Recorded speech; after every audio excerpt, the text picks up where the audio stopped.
The soldier returned from his short leave in Minnesota, expecting a quiet homecoming, but he froze in shock when he saw the scene before him. His little daughter, dressed in a filthy, torn pink dress, was clutching her 8-month-old baby brother tightly in her tiny arms. Her tear-streaked face trembled as her voice cracked with sobs. "Please, don't hurt us anymore." At that very moment, everything Liam thought he knew about his home, his new wife, and his children began to shatter. But what dark secrets were hiding behind those quiet walls? And how far would a father go to protect his children? As you listen, we'd love to know, where in the world are you watching from today? Now, let's begin. Snow drifted softly over Duluth, Minnesota, blanketing the quiet streets beneath a gray winter sky. Liam Hart, 35 years old, gripped the steering wheel of his old Ford truck as he turned down the narrow road leading home. Beside him, Duke, his loyal German Shepherd K9, sat rigidly, his pointed ears twitching at every passing sound. 5 years old, Duke was a sturdy, black and tan sentinel with keen amber eyes that rarely missed a thing. He had served alongside Liam during his final deployment, trained to track, defend, and alert. Now, off duty, he was no longer just a soldier's partner, but Liam's shadow, his silent guardian, and his only constant companion. Liam's reflection in the rearview mirror bore the marks of someone who had seen too much.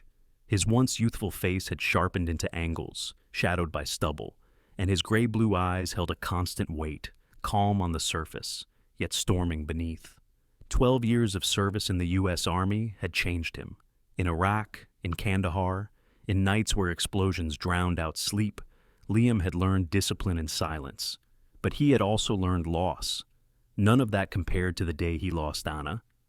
Anna Hart had been the sunlight in his winters, tall and graceful, with chestnut brown hair that spilled in soft waves across her shoulders, and warm hazel eyes that always carried kindness.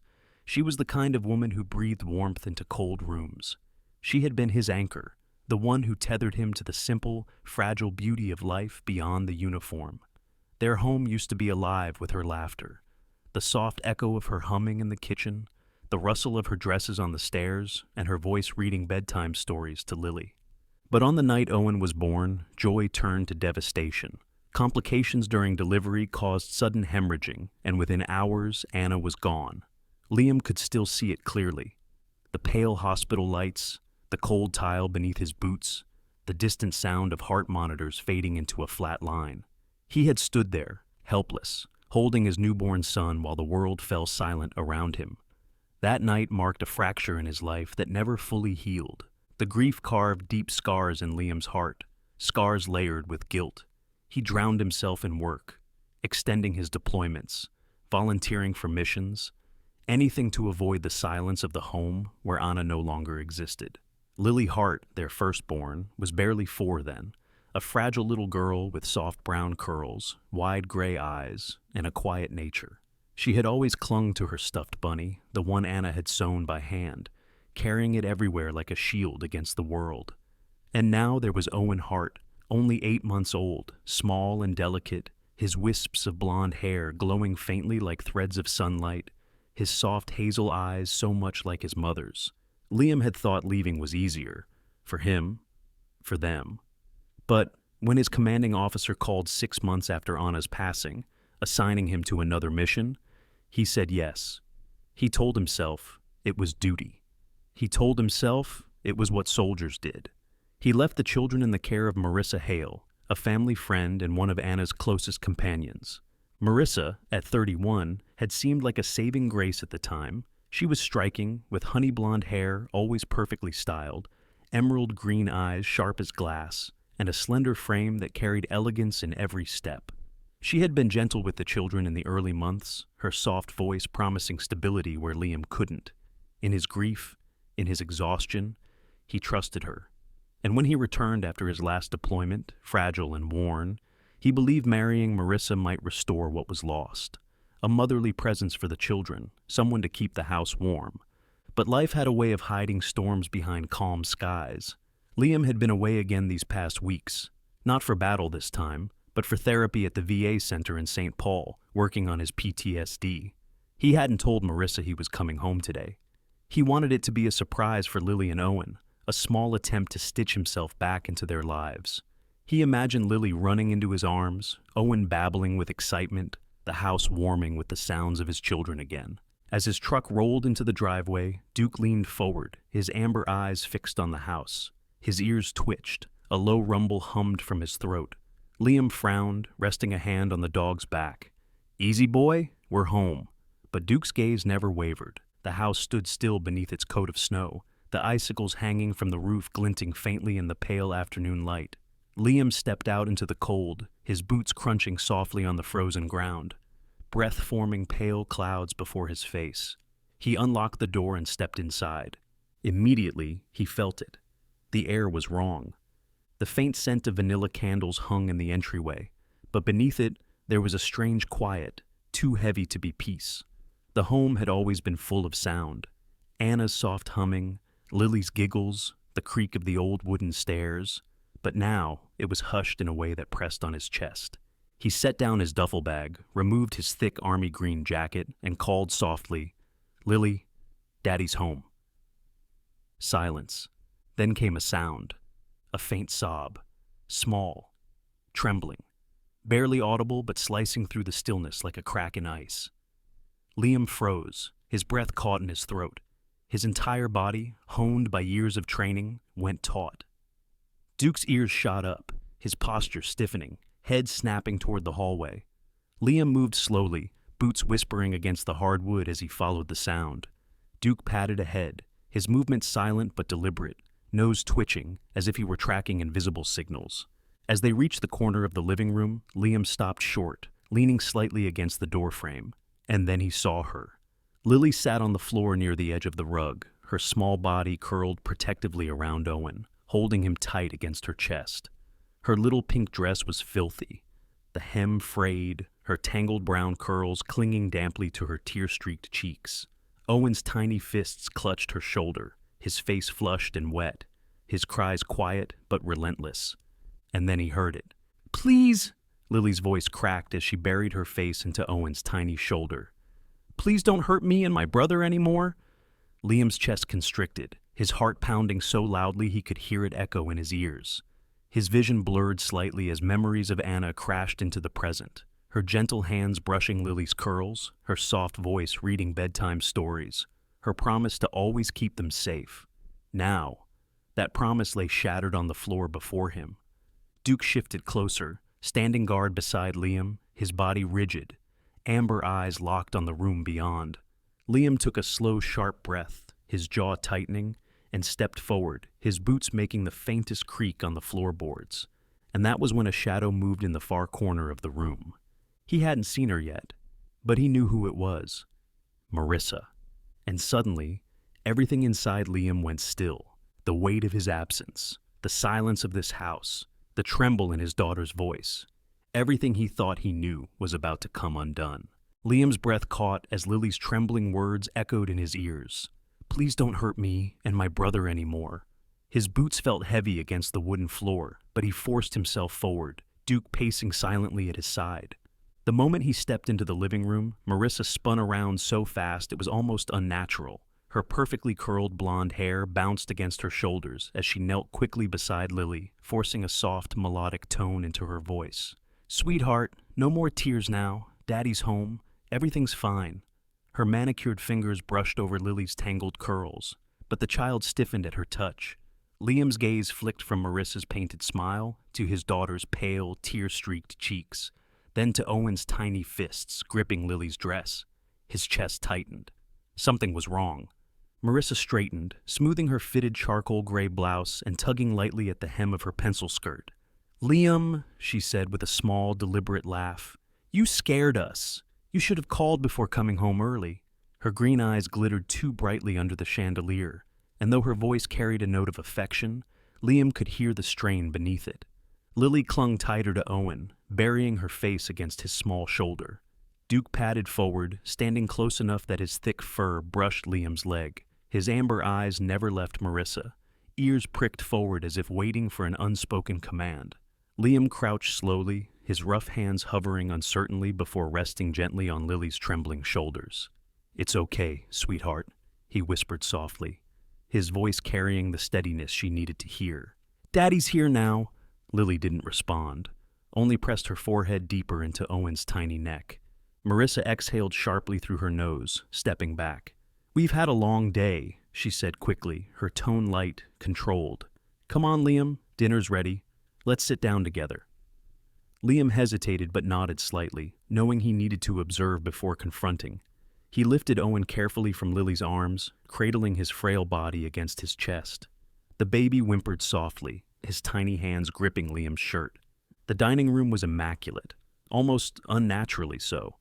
The polished wooden table reflected the warm glow of the chandelier, the silver cutlery perfectly aligned, and a roasted chicken sat neatly at the center, its skin golden beneath a glaze. Liam noticed the details instantly, the table set too perfectly, the house unnaturally quiet. Marissa busied herself at the counter, pouring wine into a pair of crystal glasses before placing one in front of Liam. "I thought we could celebrate," she said lightly, her smile practiced, her voice sweetened with effort. Liam adjusted Owen into his small cushioned chair, tucking a folded blanket around his tiny body. Lily sat beside him silently, her shoulders drawn in, her small hands folded tightly in her lap. She glanced at Liam, gray eyes wide and uncertain, before quickly lowering her gaze to the table. When she reached for her spoon, Liam's sharp eyes caught it, the faint bruises along her wrist, half hidden beneath the cuff of her sleeve. His breath stilled, his hand tightened slightly on his fork, knuckles paling under the tension. Across the table, Owen whimpered softly, twisting his small fists against the blanket. Liam reached for his bottle, only to frown when he noticed the watery texture of the milk inside. It was so diluted that it was nearly translucent beneath the chandelier's light. His jaw clenched as memories of Anna filled his mind. Anna gently measuring formula, warming milk just enough, holding Owen close while humming softly to calm him. Marissa must have noticed his gaze because she smiled quickly, too smoothly. "Owen's been fussy lately," she explained, tucking a strand of hair behind her ear. "I watered it down a little to help his digestion. Perfectly safe. I read about it." Liam said nothing, forcing his shoulders to relax, even as Duke's tail brushed softly against his boot beneath the table, a silent reassurance, a reminder to stay composed. He watched Lily closely instead. She sat completely still, her fork untouched, her lips pressed into a thin line. Marissa reached over suddenly, placing a piece of chicken onto Lily's plate. "Eat up, sweetheart," she said warmly, though her voice carried an edge too faint for anyone but Liam to notice. Lily flinched slightly, gripping her spoon tighter without lifting it. The air in the room thickened, tension hanging like frost on a window pane. Then footsteps approached softly from the hallway. Greta Green, 62 years old, stepped into the dining room, carrying a basket of fresh bread. The long-serving housekeeper had been with the Hart family for over a decade, through births and heartbreaks alike. She was small but sturdy, her silver hair pulled back into a neat bun, and her gentle blue eyes carried warmth, even when her expression remained reserved. "Welcome home, Mr. Hart," she said quietly, placing the bread on the table. Her voice trembled just faintly, but there was something behind her gaze, a weight, a hesitation, that caught Liam's attention immediately. "Thank you, Greta," Liam said softly, nodding at her. Marissa smiled faintly, but her green eyes darted toward Greta, sharp and watchful. "Greta worries too much," she said smoothly. "Honestly, Liam, she spoils the children. You'll see." Greta lowered her head and slipped quietly back into the kitchen, but not before Liam caught the way her blue eyes lingered for just a moment, long enough to confirm what his instincts already screamed. After dinner, Marissa excused herself to the study, claiming she needed to finish some urgent emails. The moment her heels clicked out of earshot, Liam turned toward the kitchen, Duke padding silently at his side. Greta stood by the pantry, folding towels with slow, deliberate movements. Liam approached quietly. "Greta," he said in a low voice, his tone more command than question. She froze, her hands tightening around the fabric. Her gentle blue eyes lifted to meet his, and for a moment there was only silence. Then, with a shaky breath, she leaned closer and whispered, "Mr. Hart, things are not what they seem." Liam's chest tightened. "Tell me," he said, his voice deep, low, steady. Greta hesitated, her lips trembling faintly, then spoke softly, as though afraid the walls themselves were listening. "She locks them in their room, sir. When they cry, she locks the door from the outside. I've found Lily sitting on the back porch in the freezing cold without a coat. She called it punishment. Liam's breath caught, his hand gripping the edge of the counter until his knuckles whitened. "And Owen?" he asked, his voice tight. Greta's eyes softened, filling with quiet sorrow. "She waters his milk to make it last longer," she whispered, confirming his fears. "Sometimes he cries himself to sleep from hunger." Liam closed his eyes for a moment, a wave of guilt crushing down on him. He thought of Anna, the woman who had always protected these children, the woman whose warmth kept this house alive. He remembered leaving for missions, telling himself he was doing it for them, never realizing what his absence allowed. When he opened his eyes again, his gray-blue gaze was steady, sharp, and cold as the Minnesota wind. Greta lowered her voice even more, her fingers twisting the towel nervously. "I wanted to tell you sooner, but she intercepts calls, deletes messages. I didn't want to make it worse for the children." Liam drew in a deep, ragged breath, his jaw tightening until it ached. He nodded once, firmly, more to himself than to Greta. "Thank you," he said quietly, his voice hoarse but resolute. As he turned toward the hallway, his eyes drifted to the living room, where Lily sat curled on the couch with Owen asleep in her lap. She stared at him silently, her wide gray eyes filled with questions she couldn't ask. For the first time in years, Liam didn't feel like a soldier. He felt like a father who had been away too long, a father who had failed. But that would end tonight, because now he knew the truth, and everything was about to change. The next afternoon, the snow in Duluth had quieted into a fine mist, dusting the backyard in a delicate white layer. The air was still, but Duke was restless. The German shepherd paced near the sliding glass door, his thick black and tan coat bristling as his amber eyes tracked something unseen. Liam, standing by the counter nursing his second cup of black coffee, noticed the subtle shift in Duke's behavior. "What is it, buddy?" Liam whispered, setting the mug aside. Duke's ears perked at the sound of Liam's voice, but his attention stayed locked on the trees at the far end of the yard. A faint, low rumble vibrated in his chest. Liam grabbed his jacket from the chair, pulling it over his broad shoulders. "Show me," he murmured. Duke darted forward, silent as a shadow, his paws sinking lightly into the thin snow as he led Liam around the house. The Hart property backed up to a narrow strip of woodland, a cluster of birch trees standing stark against the frozen landscape. The pale white trunks gleamed faintly beneath the gray sky, their skeletal branches tangled together like secrets caught mid-whisper.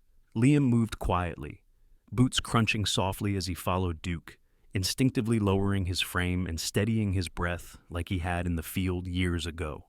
When they reached the trees, Duke stopped abruptly, his body rigid, ears tilted forward. Liam crouched beside him, resting a hand against the dog's neck, feeling the tension coiled beneath the fur. Through the veil of hanging branches, Liam spotted two figures standing near the garden's edge, Marissa, and a man he had never seen before. The stranger looked to be in his mid-30s, tall and lean, with an expensive navy wool coat layered over a charcoal vest. His dark brown hair was neatly combed back, and the faint stubble along his jaw framed a sharp, angular face. His movements were precise, controlled, the posture of someone used to getting what he wanted. In his right hand, Liam noticed a slim leather folder tucked tightly beneath his arm. Liam's breath slowed, his gray-blue eyes narrowing as he sank lower into the snow, ducking behind a cluster of birches. He strained his ears, letting the soft winter air carry fragments of their conversation. 2 weeks, the man said, his voice low but edged with authority. After that, the trust will be harder to move without his consent.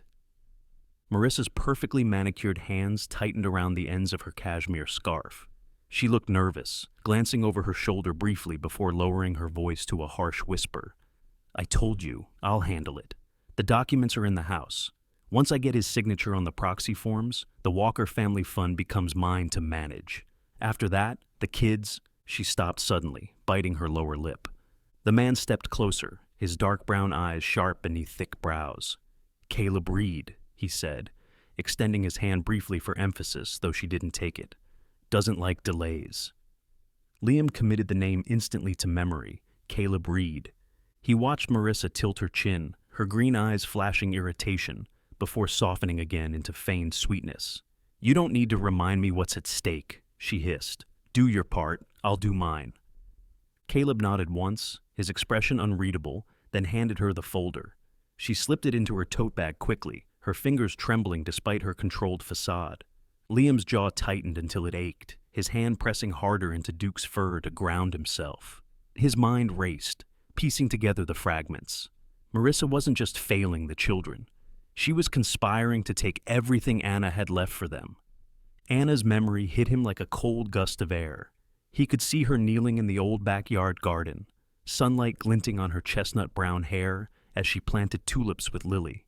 He could still hear her voice laughing softly when Owen kicked for the first time. That fund wasn't wealth.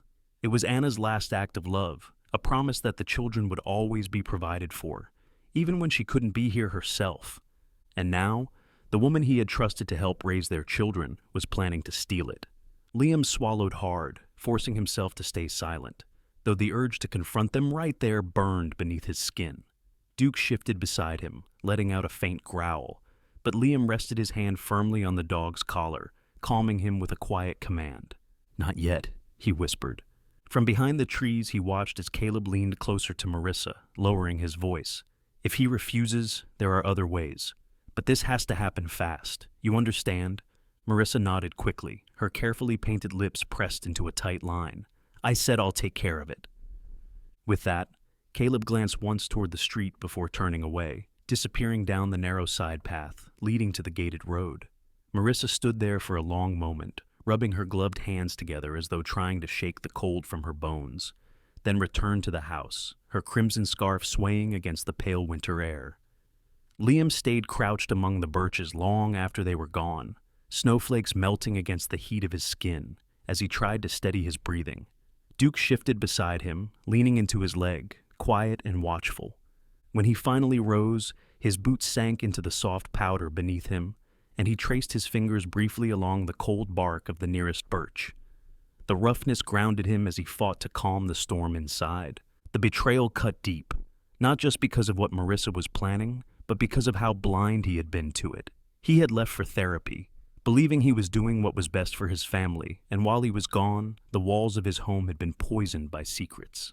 By the time Liam returned inside, the house smelled faintly of cinnamon tea and freshly cleaned wood, as though nothing had happened. The warmth of the fireplace contrasted cruelly with the frost still clinging to his jacket. Marissa was already seated in the living room, legs crossed neatly, scrolling casually through her phone, as though she hadn't just been standing in the snow, plotting to dismantle his children's future. Liam stopped in the doorway, gray-blue eyes fixed on her, but said nothing. Not yet. From upstairs, Lily's soft laughter broke through briefly as Greta coaxed her into a bedtime story, Owen's babbling faintly audible in the background. For the first time, those innocent sounds filled Liam with dread instead of comfort, because now he knew the truth, and the fight was no longer just about protecting his children's safety. It was about protecting their future. The house was silent under the weight of winter, the pale glow of the Minnesota moon spilling through the frosted windows and painting faint silver shadows across the hardwood floors. Liam sat on the edge of his bed, elbows on his knees, Duke curled up at his feet. The German shepherd's thick black and tan fur rose and fell with slow, steady breaths, but his ears twitched at every faint sound beyond the walls. Liam couldn't sleep. His mind kept replaying what he'd overheard behind the birch trees, the name Caleb Reed. The plans whispered between him and Marissa, the way she spoke about his children's inheritance, as though Anna's last gift was a transaction. Every detail gnawed at him, and guilt pressed heavy against his chest. He had left them too long, put his trust in the wrong person, and now the walls of his own home felt like a battlefield he hadn't prepared for. A faint sound broke through his thoughts. At first he thought he imagined it, a ghost of memory carried from deployments long past. But then it came again, soft, muffled, and trembling. A whimper, a cry. Liam stood instantly, his boots silent against the rug. Duke rose, ears forward, muscles tense. They moved together, a practiced rhythm from years of partnership. Liam slipped into the hallway, the air colder here, carrying the faint creak of the old house settling beneath the winter chill. The sound grew clearer as he approached the children's room. Lily's muffled sobs reached him now, broken and uneven. He reached for the doorknob instinctively, then stopped. It didn't turn. The door was locked, from the outside. Liam froze for half a heartbeat, his breath sharp in his throat, before fury surged through him like fire catching dry leaves. He rattled the handle once more to confirm, then pressed his ear against the wood. Inside, Lily's soft voice cracked through the silence, whispering to Owen between shaky breaths. "It's okay, baby. Don't cry. It's okay." Her trembling words hit him harder than any battlefield memory ever had. "Lily," he called softly, steadying his voice so she wouldn't hear the storm in it. "It's Daddy. I'm right here." There was a pause, then a small broken response. "Daddy?" "Yes, sweetheart, I'm here. I'm going to get you out." Liam stepped back, his jaw set, scanning the hallway for anything he could use. He spotted an old fire poker resting against the wall by the decorative rack, grabbed it, and jammed it into the lock. His shoulders flexed with effort as the metal creaked under pressure. Duke stood poised beside him, his deep amber eyes locked on the door, a low growl rumbling in his chest. The latch snapped. Liam shoved the door open, and a rush of cold air spilled from the darkened room. He found Lily curled tightly on the floor, her tiny arms wrapped around Owen, shielding him from the chill. The baby's cheeks were flushed red, his tiny fingers trembling against Lily's sleeve. Her pink dress was rumpled and damp from tears, her light brown curls tangled across her pale cheeks. She looked up at him through wide, terrified gray eyes, and the sight tore something deep inside him. Liam dropped to his knees, pulling both children into his arms, holding them so tightly he felt their tiny heartbeats hammering against his chest. "You're safe," he whispered, his voice rough and uneven. "I've got you. No one's going to hurt you." Lily clung to his shirt, her small hands fisting the fabric, refusing to let go even as Owen whimpered softly between them. Duke stepped into the room, sniffing around carefully before settling near the door, positioning himself like a silent guard. Liam rose slowly, cradling Owen in one arm, while keeping Lily close against his side, and carried them down the hall toward his bedroom. Each step felt heavier than the last, but his grip never loosened. Inside his room, he settled them on the bed, tucking the blanket carefully around their small bodies. Owen whimpered once more before his breath steadied, his tiny fist gripping the edge of Liam's sleeve. Lily, however, stayed awake, her gray eyes fixed on him, as if afraid he might vanish if she blinked. For a long moment, silence stretched between them, broken only by the faint ticking of the old wall clock and Duke's steady breaths from his place near the door. Then, in a trembling voice, Lily asked the question that carved into Liam's chest like a blade. "Daddy, are you going to leave us again?" The words hung in the air, fragile and sharp, pressing into every unspoken regret Liam carried. His throat tightened, his hand instinctively reaching to brush a stray curl from her damp cheek. "No, sweetheart," he whispered, his voice raw but steady. "I'm here now. I'm not going anywhere." Lily hesitated, her lip trembling, then shifted closer to him, resting her head against his chest. She said, "You don't want us anymore," she whispered, barely audible. The muscles in Liam's jaw clenched, his arm tightening protectively around her. He wanted to storm down the hall, confront Marissa, demand answers, but he couldn't. Not now. Not tonight. The children needed safety first, answers later. He lowered his voice to a calm, steady promise. "Don't listen to her, Lily. You and Owen are the most important thing in my world. I will never leave you. Ever."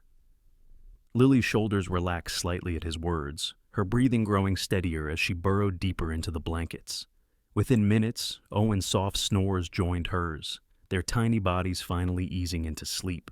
Liam sat on the edge of the bed, one hand resting gently on the blanket over Lily's small frame. Duke shifted closer, laying his head against Liam's boot, his amber eyes watching the door like a silent sentry. Liam stared into the darkened hallway beyond, his gray-blue gaze cold and unyielding. Tonight had changed everything. Marissa had crossed a line, and for the first time since returning home, Liam wasn't just a father carrying guilt. He was a man preparing for war. The next evening, a thin layer of frost coated the windows of the Hart residence, the Minnesota winter clinging to the house like a silent warning. Inside, the warm glow of the chandelier cast long shadows across the dining room, where Liam was setting the stage for a dinner he knew would change everything. He had called an old friend, someone he trusted more than anyone outside his late wife, to join them tonight, under the guise of a casual family meal. Connor Hayes, 38, was not just any friend. He had served alongside Liam in the 101st Airborne, a soldier known for his precision and quiet strength. After leaving the military, Connor had become a respected attorney in Minneapolis, specializing in family law and protective orders. Tall and broad-shouldered, he carried himself with the composed confidence of a man who had faced life-and-death decisions and learned to read people quickly. His sharp jawline was shadowed with a neat beard, and his steel-gray eyes always seemed to miss nothing. When Connor arrived, he stepped inside with his usual calm presence, wearing a tailored dark wool coat over a navy button-down and slate-gray trousers. His handshake with Liam was brief but firm, an unspoken signal passing between them. Tonight was not about catching up. Marissa appeared from the kitchen, her emerald green eyes glowing beneath carefully applied makeup. Her honey blonde hair fell in perfect waves, and she wore a cream silk blouse tucked neatly into a pencil skirt, her smile bright and calculated. "Connor, what a surprise," she said sweetly, her tone rising an octave too high. "Liam didn't mention we'd have company." Connor smiled politely, his voice even. "It was a last-minute invite. I hope I'm not intruding." "Of course not," she replied, gesturing toward the dining table draped in a deep burgundy cloth. "We always welcome friends here." Liam caught the quick flicker in her gaze. Surprise, slight irritation, before she slipped back into her polished mask. Dinner began with roasted chicken, mashed potatoes, and steamed green beans, the smell of garlic butter filling the air. Marissa sat opposite Connor, Lily next to her father, and Owen's small high chair tucked at Liam's side. Greta quietly served extra plates of bread and refilled glasses, her gentle blue eyes avoiding Marissa, but lingering briefly on Lily. From the outside, the scene looked picture perfect. A family, a friend, a warm home. But beneath the surface, tension coiled tight as wire. Marissa leaned forward, resting her hand lightly on Lily's small shoulder. "Sweetheart," she said softly, "why don't you show Connor your drawing after dinner? She's been practicing, haven't you?" Lily, wearing a soft gray sweater too large for her thin frame, hesitated. Her wide gray eyes darted quickly to Liam before she gave the smallest nod. But when Marissa's fingers brushed her wrist, Lily flinched almost imperceptibly. Connor noticed it instantly, his gaze flicking to Liam for half a second before returning to his plate. "You have a lovely home," Connor said casually, his tone deliberately neutral as he cut into his chicken. "I imagine raising two little ones must be challenging." Marissa let out a delicate laugh, tucking a strand of blonde hair behind her ear. "Oh, it's wonderful, truly. I adore them as if they were my own. They're my little angels." Liam said nothing, his fork resting motionless on the edge of his plate, gray-blue eyes fixed on Marissa with the kind of steady patience he used in the field. Silent, observing, waiting.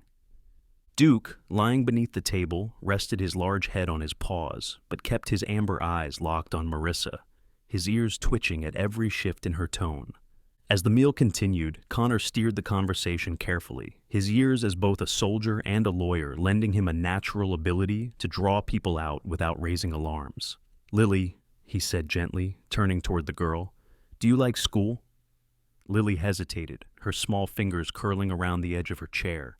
She opened her mouth, then quickly closed it again, glancing once at Marissa. Finally, she whispered, I like it."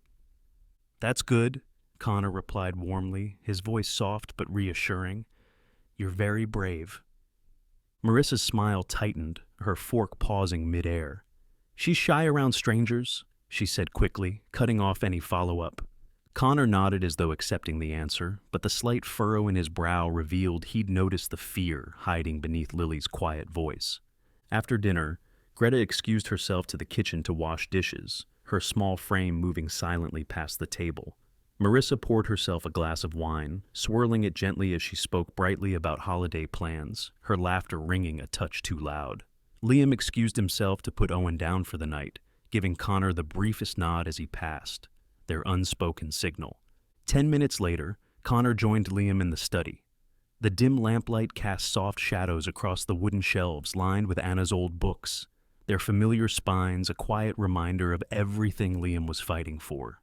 Duke padded into the room, settling beside the door like a silent sentry.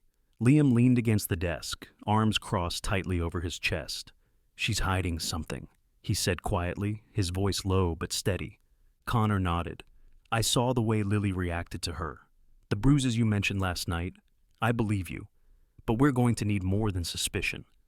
Liam's gray-blue eyes hardened. "Greta told me Marissa locks them in their room, waters Owen's milk. And now I know she's working with a man named Caleb Reed. They're after the trust Anna left for the kids." Connor's brows furrowed as he rubbed the edge of his beard thoughtfully.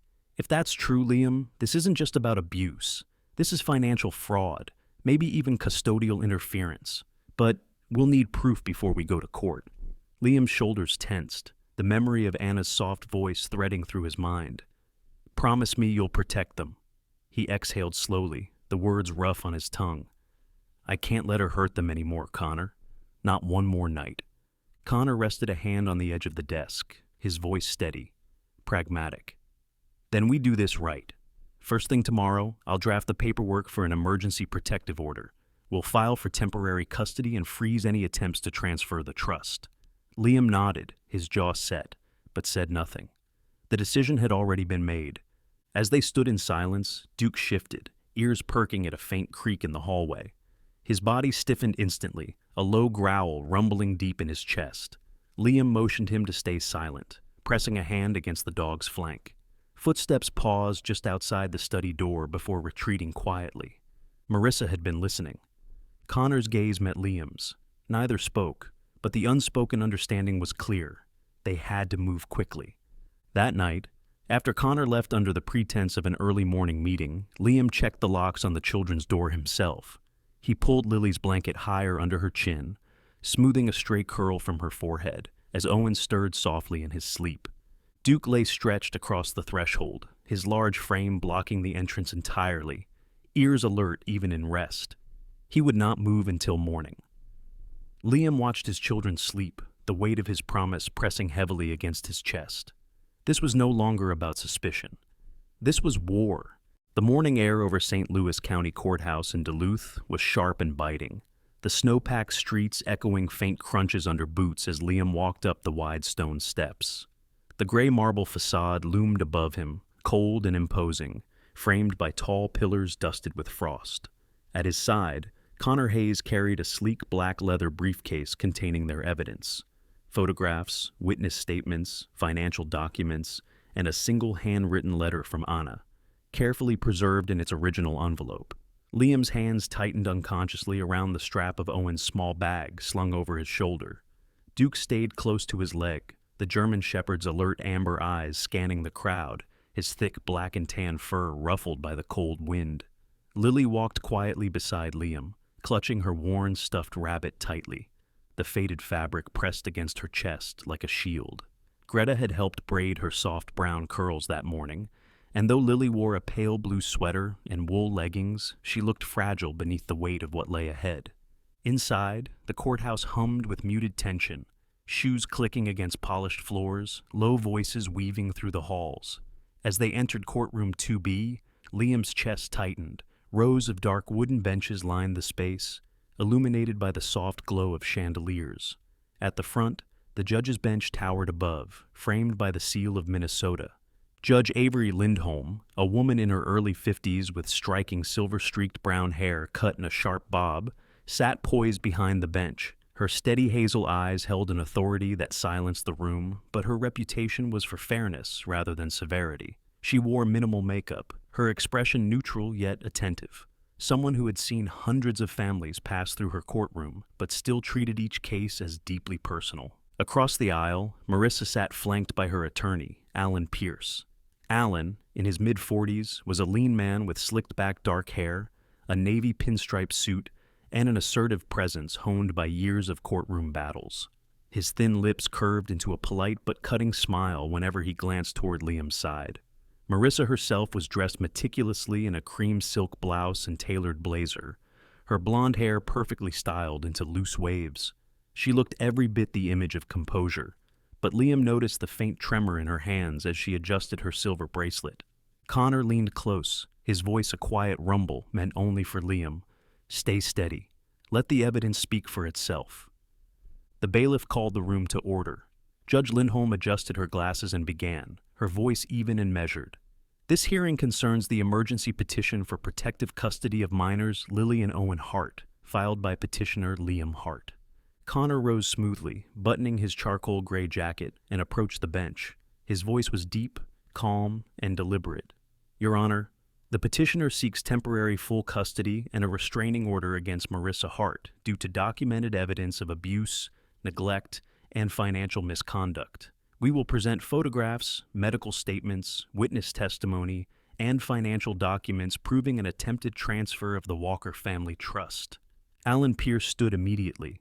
Objection, Your Honor. These allegations are inflammatory and unsubstantiated. My client has been the primary caregiver while Mr. Hart was absent for months on personal leave. Judge Lindholm raised a hand, silencing him gently. You'll have the opportunity to respond, Mr. Pierce. Proceed, Mr. Hayes. Connor began systematically presenting their case. First came Greta Green's sworn affidavit and live testimony. Greta, her small frame steady but her hands folded tightly together, walked to the witness stand. Her soft blue eyes avoided Marissa as she spoke, but her voice, though quiet, carried conviction. She would lock the children in their room at night, Greta said, her voice wavering slightly.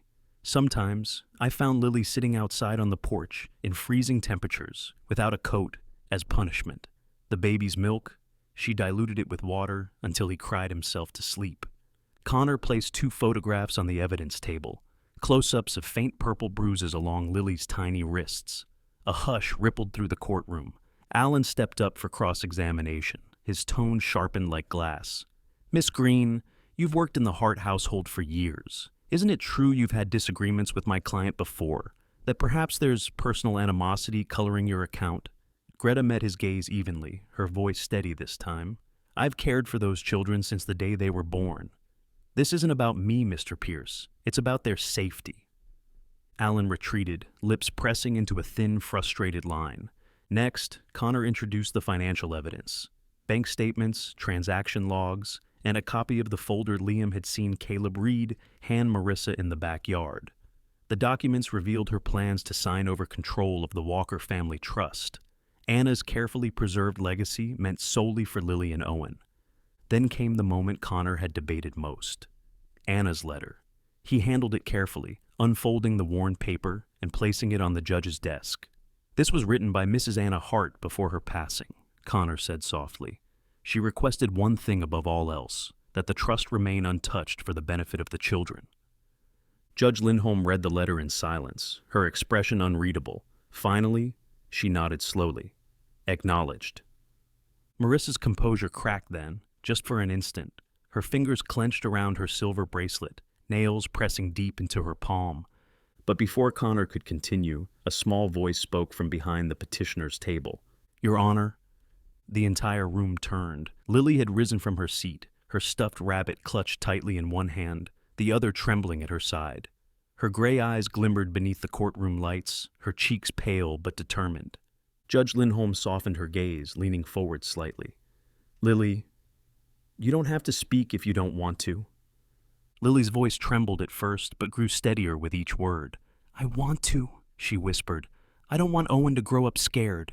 She hesitated, swallowing hard, then added, Please, I don't want us to stay there anymore. For a moment, silence consumed the room. Connor set his pen down. Liam's chest tightened as tears threatened at the edges of his vision, but he stayed still, not daring to move. Judge Lindholm took a measured breath, her voice solemn but warm. Thank you, Lily. That was very brave. Alan Pierce began to rise, his mouth opening to object, but the judge cut him off with a single sharp glance. After reviewing the testimony, photographs, financial records, and Anna's letter, Judge Lindholm leaned forward, folding her hands firmly on the bench. This court finds sufficient evidence of abuse, neglect, and potential financial misconduct. Effective immediately, custody of Lily and Owen Hart is granted solely to their father, Liam Hart. Marissa Hart is suspended from all guardianship rights, pending full investigation. A quiet gasp rippled through the courtroom. The judge continued, her voice resolute. Furthermore, this court issues an emergency protective order and refers allegations of trust mismanagement to the county prosecutor's office for further review. Liam exhaled shakily, a weight he had carried for months finally lifting, even as his heart pounded from the enormity of the moment. Lily slipped back into her seat beside him, and he pulled her close, kissing the top of her soft curls as Owen babbled faintly in Greta's arms. Marissa sat frozen, her green eyes burning as her lawyer whispered urgently into her ear. But the decision was final. For the first time since Anna's passing, Liam felt his family truly safe. 2 years had passed since the courtroom battles, but for Liam Hart, the winters in Duluth felt warmer than ever before. The snow still fell across the old neighborhood, blanketing the streets in soft layers of white. Yet, the sharp loneliness that once haunted the house had been replaced by something new, something alive. In the backyard of the Hart residence, a small wooden sign stood proudly in the earth, its white letters carefully hand-painted by Lily herself.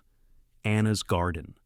Below the name, tiny tulips had begun to push through the soil, their green shoots trembling in the early spring breeze. The garden had started as a project between Lily and Owen, a place where Anna's memory would live, and now it had blossomed into the heart of their home. Lily, now 8 years old, knelt carefully beside one of the garden beds, her light brown curls pulled into a loose braid that trailed down the back of her pale blue sweater. Her gray eyes, once clouded with fear, now sparkled with curiosity and quiet determination. She brushed the dirt off her knees, holding up a young tomato plant proudly. "Daddy, look! Owen and I started these from seeds." Owen, just 2 years old and sturdy on his tiny legs, clutched a small green watering can nearly half his size. His round cheeks were flushed pink from the cool air, and his giggle bubbled out as he tipped the can awkwardly over the soil, splashing more water on himself than the plants. Liam crouched beside them, his broad frame relaxed, his once weary gray-blue eyes softening as he adjusted Owen's little hands on the handle. "Easy there, champ," he said gently. "The plants drink slowly, just like you with your milk."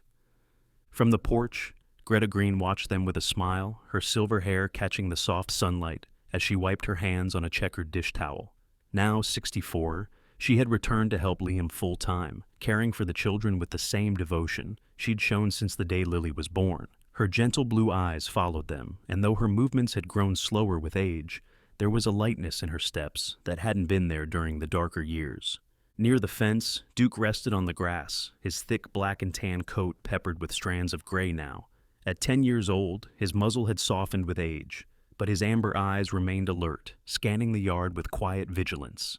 Every time Owen wandered too close to the edges of the garden, Duke's ears perked, his tail thumping softly as he rose to guide the little boy back toward Liam. Inside the house, the smell of fresh-baked bread filled the air, as Greta's laughter mingled faintly with the distant hum of the kettle. The once cold and hollow home now breathed warmth, alive with footsteps, voices, and the gentle clatter of life returning to its rightful rhythm. Late that afternoon, Connor Hayes arrived, brushing melting snowflakes from his charcoal overcoat as he stepped through the front door. Though a few strands of silver now streaked his dark brown hair, his steel-gray eyes still carried the sharpness of a man who'd seen enough battles, in the field and in the courtroom. Connor set his briefcase down on the dining table, his tall, broad-shouldered frame filling the hallway, as Duke trotted forward to greet him with a soft bark. "You've got news?" Liam asked, wiping his hands on a rag before stepping over from the kitchen. Connor nodded, loosening the dark blue scarf around his neck. "The final ruling came through this morning," he said, pulling out an official-looking envelope.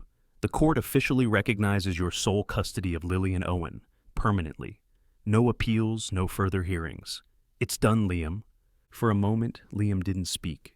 The weight of years, the quiet nights, the courtroom battles, the buried guilt, pressed down on him before finally lifting like a thawing winter. His throat tightened, and when he finally managed words, they came low and rough. "It's over," he whispered. Connor gave him a faint smile. "It's over. You did it."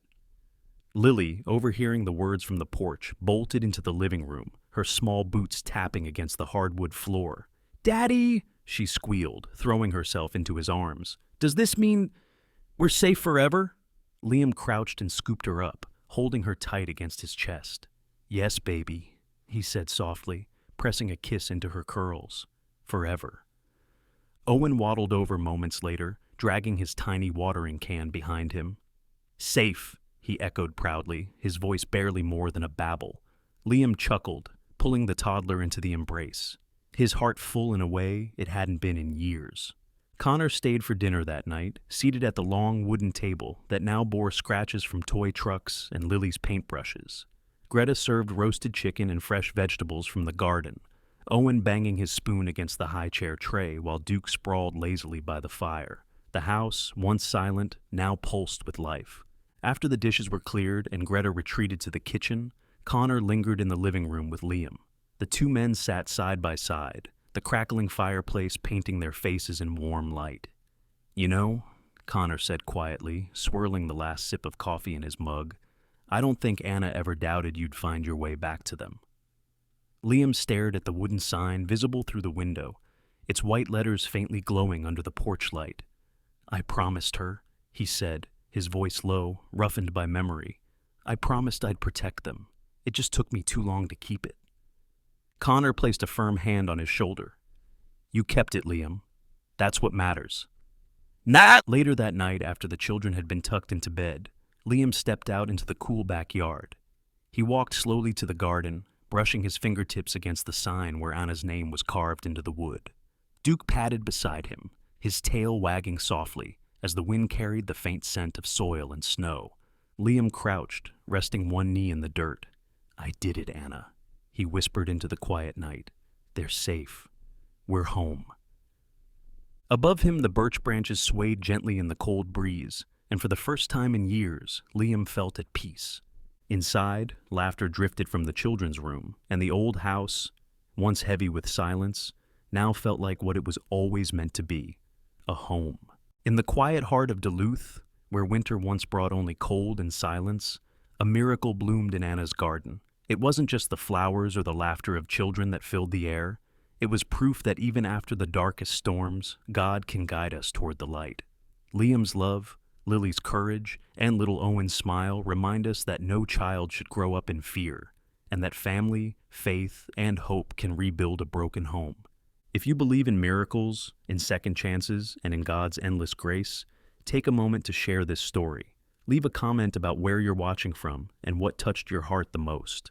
And don't forget to subscribe, so together we can spread love, faith, and kindness across the world. May God bless you, your family, and every child still waiting for their miracle.